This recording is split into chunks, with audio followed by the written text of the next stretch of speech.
আসসালামু আলাইকুম। আজকে আমরা কথা বলবো পাথ এডিট নিয়ে। পাথ এডিট আমাদের কেন প্রয়োজন? পাথ এডিট আমাদের প্রয়োজন অনেক সময় আমরা কি করি যে কমপ্লেক্স যে ক্লিপিং পাথগুলো আছে আমরা করলাম। করার পরে কি হয় আমাদের কিছুটা ভুল হয়ে যায় কিছু, কিছু ক্ষেত্রে। যেমন ধরেন এই যে আমি ক্লিপিং পাথটা করছি এইখানে দেখেন কি আমার এখানে ভুল হইছে। এটা কিন্তু আরেকটু উপর দিয়ে যাইতো। কিন্তু আমি কি করছি নিচ দিয়ে টান দিয়ে ফেলেছি। এই যে ভুল হইছে, এই যে এখানে ভুল হইছে, এই ভুলগুলো কি করতে আমাদের ঠিক করতে হয়। এখন কি আমি পুরাটা কেটে আবার নতুন করে ক্লিপিং পাথ করব? এটা কিন্তু আমাদের অনেক সময় সাপেক্ষ ব্যাপার হয়ে যায়। সেজন্য আমাদের কী করতে হয়, এটাকে ঠিক করার জন্য আমরা এটাকে এডিট করতে পারি। এডিট করার জন্য আমাদের দুইটা সিলেকশন টুল টুল দেওয়া আছে। ঠিক পেন টুলের নিচে দেবেন কি টুল দুটো দেওয়া আছে, এটা হচ্ছে সিলেকশন টুল বলা হয়। দুইটা টুল আছে, একটা হচ্ছে পাথ সিলেকশন টুল, একটা হচ্ছে direct selection tool. Path selection টুলটা কি আপনি যে কোনো একটা পাথকে খুব সুন্দরভাবে সিলেক্ট করতে পারবেন।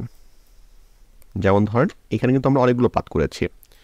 এখন সাপোজ যদি আমরা এই পাথটা নিয়ে কাজ করতে চাই, তাহলে আমি যদি পুরো পাথটাকে ডিলিট করতে চাই বা পুরো পাথটাকে আমি কিছু করতে চাই, সেক্ষেত্রে কী করতে হবে আমাকে এটাকে সিলেক্ট করতে, শুধু ক্লিক করলে ওই পাথটা সিলেক্ট হয়ে যাবে।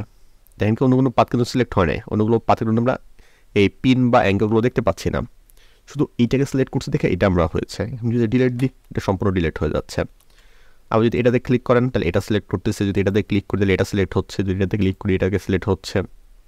আপনি যেটা ক্লিক করবেন সেটা সিলেক্ট হবে। আশা করি বুঝতে পারছেন এটা। তারপর যদি আমরা ডিরেক্ট সিলেকশন টুলে যাই, সেটা হচ্ছে প্রতিটা অ্যাঙ্করকে সে সিলেক্ট করতে সহায়তা করবে। আমরা পাথ সিলেকশন টুলে দেখলাম পুরো পাথকে সিলেক্ট করলে যে পুরো পাথটাকে সিলেক্ট করলো, যখন পাতে পাতে ক্লিক করছি পুরো পাথটাকে সে সিলেক্ট করছে। কিন্তু যদি আমরা ডিরেক্ট সিলেকশন টুল চলে আসছি, এখন যদি আমি সিলেক্ট করি তাহলে প্রতিটা অ্যাঙ্করকে আমি আলাদাভাবে সিলেক্ট করতে পারবো। দেখেন কি অ্যাঙ্করটা পূরণ হয়ে আছে, তাহলে এই অ্যাঙ্করটা সিলেক্ট হয়ে আছে। যদি আমি মুভ টুভ করাই এই অ্যাঙ্করটা মুভ হবে। ঠিক আছে, আমি আরও দিয়ে এটা মুভ করাচ্ছি। তো এটাকে মুভ করাই তাহলে এটাকে সিলেক্ট করলাম, সিলেক্ট করে এটাকে মুভ করাতে পারতেছি। যদি এটাকে মুভ করাই তাহলে এটাকে সিলেক্ট দিয়ে মুভ করাতে পারতেছি। ঠিক আছে, আপনি যেভাবে মুভ করাতে চান। সাপোজ ধরেন এটাকে আপনি এডিট করতে চাচ্ছেন, তাহলে এটাকে ডিলিট করে দিতে পারেন। ডিলিট করে দেওয়ার পর পেন টুল নিলেন, পেন টুল নিয়ে এটাকে সিলেক্ট করলেন, সিলেক্ট করে আপনি নতুন করে আবার সুন্দর করে ক্লিপিং পাথ করে ফেললেন। ঠিক আছে, এতে কি হচ্ছে না আপনার পুরো পাথকে ডিলিট করে আবার নতুন করে পাথ করার কোনো প্রয়োজন পড়তেছে না। আপনি কিন্তু সহজেই সেই কাজটা করতে পারতেছেন। দিয়ে আবার কী করছিলাম, যেখান থেকে শুরু করছিলাম সেখানে এসে করতেছিলাম, ঠিক শেষ করে দিচ্ছি।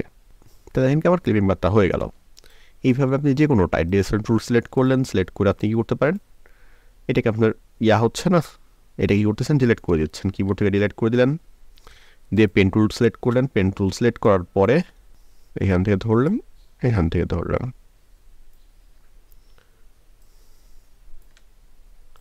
এখান থেকে ধরে আবার ঠিক করে দিচ্ছেন আপনি। অর্থাৎ কি আপনি প্রতিটা অ্যাঙ্করকে নিজের মতো আবার এডিট করতে পারতেছেন। ঠিক আছে, বা আমরা অনেক সময় কি করে থাকি, এখান থেকে অ্যাড অ্যাঙ্কর পয়েন্ট এগুলো আমরা অ্যাড করতে পারি। এটা কি পেন টুলের ভিতরে আছে। আপনি কি করলেন, একটা অ্যাঙ্কর পয়েন্ট নিলেন, এখানে অ্যাড অ্যাঙ্কর পয়েন্ট নিলেন, দিয়ে এখানে কি করতেছেন একটা পয়েন্ট অ্যাঙ্কর অ্যাড করে দিচ্ছেন, যেটাতে আপনি এডিট করতে পারবেন। এখান থেকে ডিরেক্ট টুল নিলেন, নিয়ে একটা অ্যাঙ্করকে সিলেক্ট করলেন, সিলেক্ট করে এটাকে আপনি এডিট করে দিলেন।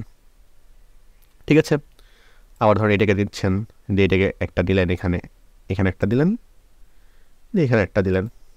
ঠিক আছে, আবার ডিরেক্ট টুল নিলেন, সিলেক্ট করলেন, সিলেক্ট করে এটাকে মুভ করে দিলেন, এটাকে মুভ করে দিলেন, তাহলে এটা অ্যাড হয়ে যাচ্ছে। এডিট করতে পারছেন আপনি। এটা হচ্ছে অ্যাড অ্যাঙ্কর পয়েন্ট। ঠিক আছে, এটাতে আমরা কনভার্ট করতে পারি, যেটা আমরা অল্টার ক্লিক করলে চলে আসে। ঠিক আছে, যেটা আমরা উপরে নিচে নিতে পারলাম সেটা দিয়ে। সাধারণত আমার মতে ড্রেস টুল দিয়ে সে ডিলিট করে আবার নতুন করে ক্লিপিং পাথ করলে আপনার জন্য সবচেয়ে বেটার হয়ে থাকে।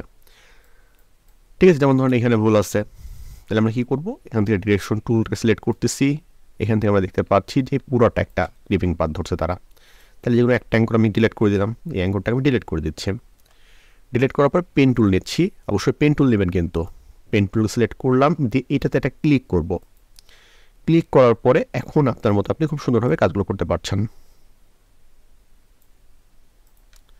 সিলেক্ট করতেছেন, সিলেক্ট করে সুন্দরভাবে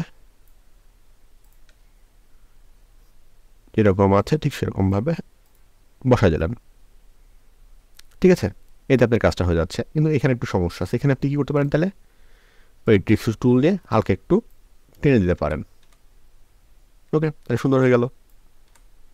এটা সুন্দর হয়ে গেল। এইভাবে আপনি আপনার কমপ্লেক্স ক্লিপিং পাথকে সম্পূর্ণ না কেটে খুব সুন্দরভাবে আপনি এডিট করতে পারবেন। আশা করি বুঝতে পেরেছেন। যদি এরপরে কোনো প্রশ্ন থাকে সেটা আমাদের কমেন্টে করবেন, সেটা সমস্যার সমাধান দেওয়ার চেষ্টা করবো ইনশাল্লাহ। তাহলে আজকের কথা পরবর্তী ক্লাস সুস্থ থাকবেন, ভালো থাকবেন এবং আমার জন্য দোয়া করবেন। আসসালামু আলাইকুম।